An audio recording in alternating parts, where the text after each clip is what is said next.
তুমি জানতে না বুঝি, আসলে স্নিগ্ধতা হলো একটি বর্ষাকাল। কেউ বলেনি তোমাকে? সে এমনই এক বর্ষাকাল যে নিজের ইচ্ছা মতো সারা বছর ভেসে বেড়াতে পারে। ভেসে বেড়ায় আকাশে, এখানে বৃষ্টি হলো খানিক, তো কাল ওখানে বাদলা।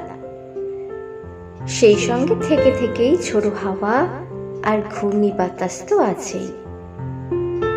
আমি চোখ বন্ধ করলেই দেখতে পাই, যেই বৃষ্টি শুরু হলো অমনি বাচ্চারা সব হাত ছাড়িয়ে ছুট লাগালো মাঠে ঘাটে, আর মাটির দেওয়াল ও টিউবকলের সামনে দাঁড়িয়ে গায়ের বউরা খাল থেকে বিল থেকে তাদের হাঁসগুলোকে ডাকতে লাগলো, চই চই চই চই চই চই। আজ থেকে প্রায় 1 শতাব্দী আগের বাংলায় তোমার এক বাল্য সখী তোমাকে চই চই বলে ডাকতো আর খেপাতো। তোমার মনে পড়েছে কি? আজ এই জন্মে তুমি শীতের দেশের হাঁস।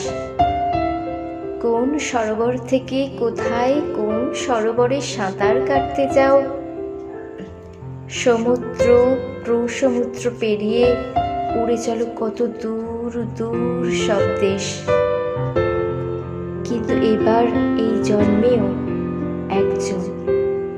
একজন তোমার সেই 100 বছর আগেকার ডাকনাম ধরে ডাকছে, একেবারে নিঃশব্দে ডাকছে, চই চই চই চই চই চই। আর তুমি বোধহয় কিচ্ছু শুনতে পাচ্ছ না, তাই না?